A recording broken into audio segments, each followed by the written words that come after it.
Kumain ka na dyan, anak, ha?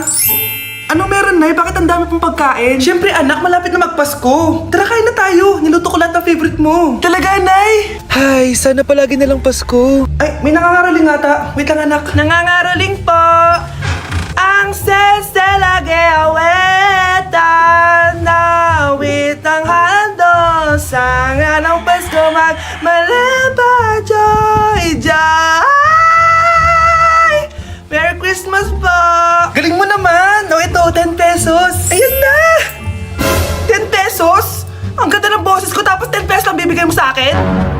Alis na nga ako! Kuripot mo! Wow! Demanding pa! A few moments later. Okay, class! Mag-exchange gift na tayo! Wow, ang bango neto! Thank you! OMG, bagong bag! Alam mo talaga yung gusto ko, ah! Thank you! Nasaan yung ka-exchange gift ko? Wala yung ka-exchange gift mo, be. Absent siya. Bawi ka na lang next year. Ma'am, pwede pa po ba ako mag-take ng quiz? Absent kasi ako kahapon, eh. Ay, hindi na! Absent pa more! Tatamad-tamad ka kasi mag-aral! Nagkasakit po kasi ako, ma'am. Oh, anong gagawin ko? Ma'am, pwede ba ako mag-quiz kahit absent din ako kahapon? Oo naman. O ito, magsimula ka na. Thank you po, ma'am. Eh, bakit siya pwede mag-quiz, ma'am? Bakit? May problema ka ba? Oo, may problema ako. Favoritism ka. Palagi na lang sa Samantha yung binibigyan mo ng tiyan. May galit ka ba sa akin, ma'am? Sabihin mo. Hindi ako galit sa'yo. Pero sa nanay mo, oo. Wag na wag mong dadama yung anak ko sa problema mo sa akin. Nay, anong meron? Yang nanay mo, pabida. Dapat ako yung top 1 ng high school kami. Alam naman natin dalawa na deserve ko talaga maging top 1. Hindi kagaya mo, binabayaran yung school para tumaas ang grades. Totoo ba yun, Nay? Sinungaling ka! Mana ka naman para sa nanay mo, Samantha. Nga pala, alam na ng principal yung pagiging favoritism mo. Good luck na lang sa'yo, ah. Guys, announcement! Hindi daw papasok si ma'am. Yes! Wala kaming gagawin! True! Oh, huwag muna kayo magsaya. May iniwan siya activities. Hala! Magsulat daw tayo ng essay sa yellow pad, back and forth. Essay na naman? Tapos di naman babasahin ni ma'am. Te, yung research natin. Asa na yung bag mo dun?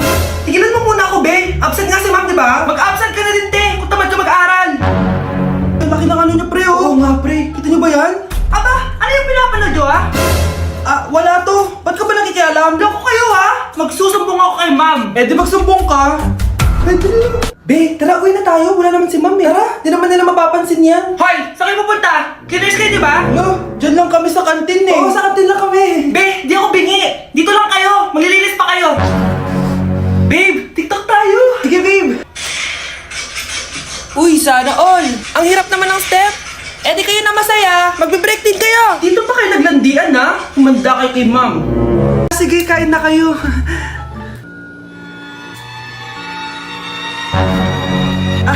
Si Ay lang ako, ha? Sige, anak. Anak, matagal ka pa ba? Sabi ko na multo ka, eh. Halika dito.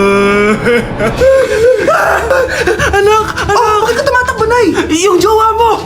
Multo siya! Pinagsasabi mo dyan, Nay! Anak! Tingin ka sa likod! Ha? Ay, Mare! Nay! Umalis na tayo dito! Tara na, anak! A few moments later. Ang galing natin, Nay! Naloko natin sila! May bago na tayong bahay, anak! Nay! Sino yun? Totoong multo na yun, anak! Umalis na tayo dito! Bakit absent ka kahapon, Scarlett? Ma'am, nagkasakit po kasi ako. Nagkasakit? Tinatamad lang yan, ma'am. Papansin talaga tong si Samantha. Nasaan yung ebidensya mo na nagkasakit ka? Meron po akong excuse letter, ma'am. Ay, excuse letter lang? Nasaan yung medical certificate mo? Medical certificate, ma'am? Hindi naman po pumunta ng doktor. Oh, paano ko malalaman na totoong nagkasakit ka? Ito po, ma'am, yung chat namin ng nanay ko. Ito po, ma'am, picture po ng thermometer na ginamit ko. Sus, kinuha mo lang yun sa internet, eh. Papansin ka? Kulang sa pansin, eh. Ay, hindi ko tatanggapin yan, be. Hindi kita i-excuse. Dapat medical certificate yung ibigay mo sa akin. Aba, ma'am, kailangan kapag nagkakasakit may medical certificate agad? Paano kung masakit lang yung katawan? Paano kung masakit lang yung puson? Kailangan mo agad ng doktor? Hindi kami mayaman, ma'am. Uy, be, gala naman tayo minsan. Punta tayo Tagaytay. True, be. Ang ganda ng bagong bukas na coffee shop doon. Ang sarap mag-story. Tara na, pwede ako bukas. Tara na, mga 5:30 AM kita na tayo sa bus station, ha. Baka drawing na naman to, ha. Matutuloy yan, be. Nakapag-alarm na nga ako, eh. Gigising ako, promise. Asan na ba yung mga yun? 6 AM na.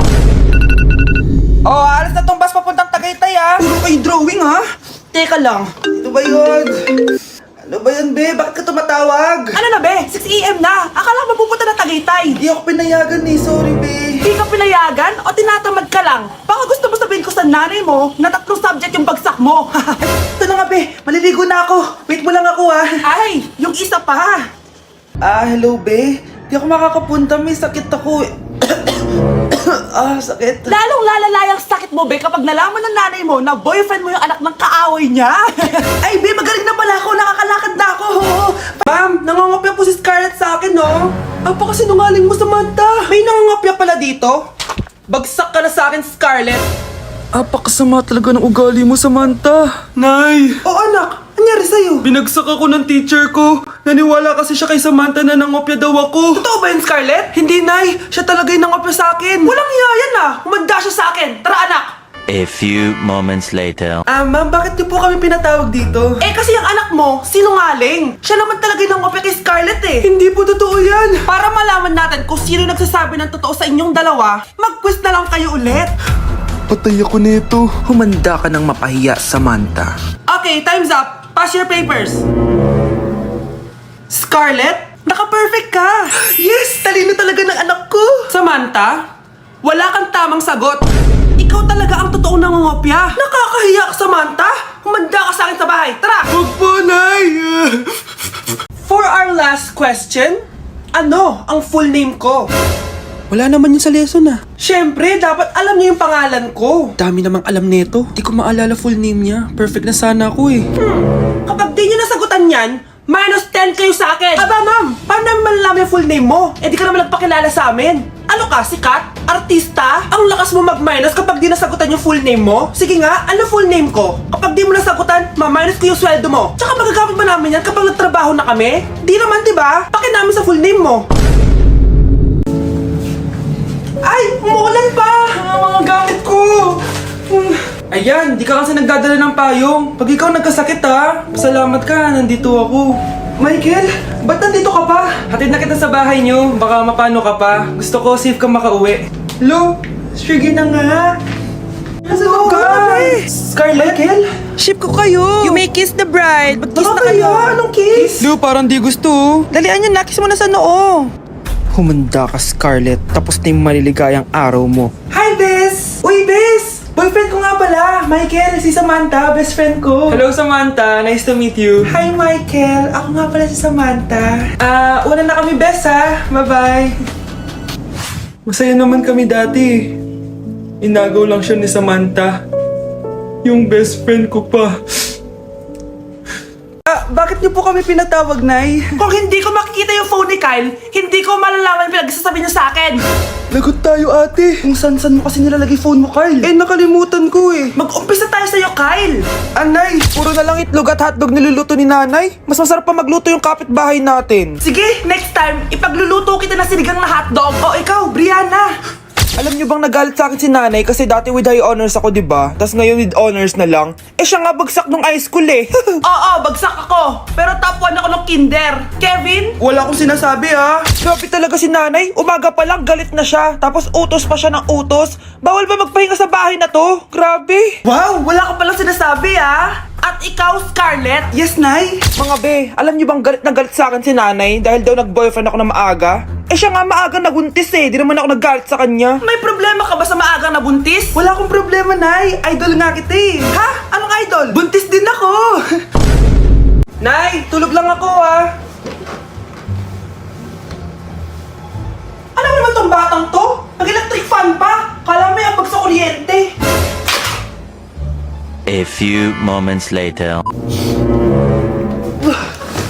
Grabe naman yung pumatay na electric fan. Parang di kayo pamilya. Nay, pasok na po ako ng school. Nasaan po yung baon ko? Ito baon mo, nak. Ano to? 10 pesos? Anong mabibili ko dito, Nay? Aba, nagrereklamo ka pa. Pasalamat ka na lang. Dahil yung ibang bata dyan, nanlilimos na lang. Salamat, Nay Makakakain na ako ng tubig dito. Baka nga kulang pa to pambili ng tubig.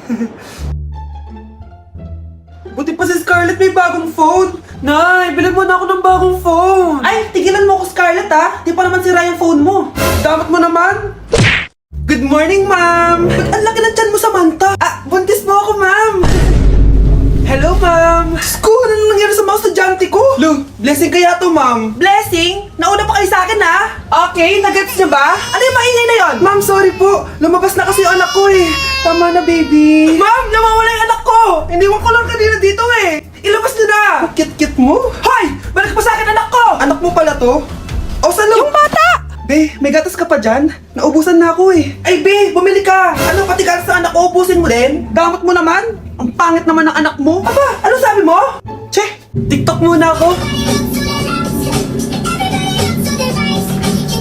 Uy, be, puro ka TikTok dyan! Yung anak mo, lumabas na ng room! Baka malaglag yung sagdan! Hayaan mo, para matuto siya. Hala! Walang kwentang nanay to! Dami nito ah. Mukhang makakabili na ako ng bagong phone. Ha! Nahuli din kita! Ikaw pala yung kumukuha ng mga class funds natin? Oo, ako yung kumukuha. Bakit? May problema ba? Ang problema ko, ikaw! Ako pa sinisisi mo na kumukuha ng class funds, eh ikaw naman talaga? Isusumbong kita kay ma'am. Wala ka namang ebidensya. Ikaw ang isusumbong ko dahil naniniwala naman sa akin si ma'am. Humanda ka sa akin, Samantha. Wow, may bagong phone si Samantha. Sana all. Bigay ito ng parents ko, guys. Class! Sino naman kumuha sa class funds? Si Scarlett po yung kumuha, ma'am. Pagsabihan nyo nga yan. Ako na naman? Nagpapatawa ka ata, Samantha. Talaga ba, Samantha? Kitang-kita ko na kumuha ka dito. At narinig ko, nabalak mo na naman si Scarlett. Ma'am, di po ako yun. Gagawin mo pa ako sinungaling? Diyan ka naman magaling, di ba, Samantha? Sa pagsisinungaling? Sumama ka sa akin sa principal at ipapatawag ko yung magulang mo. Buti nga sa'yo, Samantha. Deserve mo yan. Nag-uumpisa pa lang ako.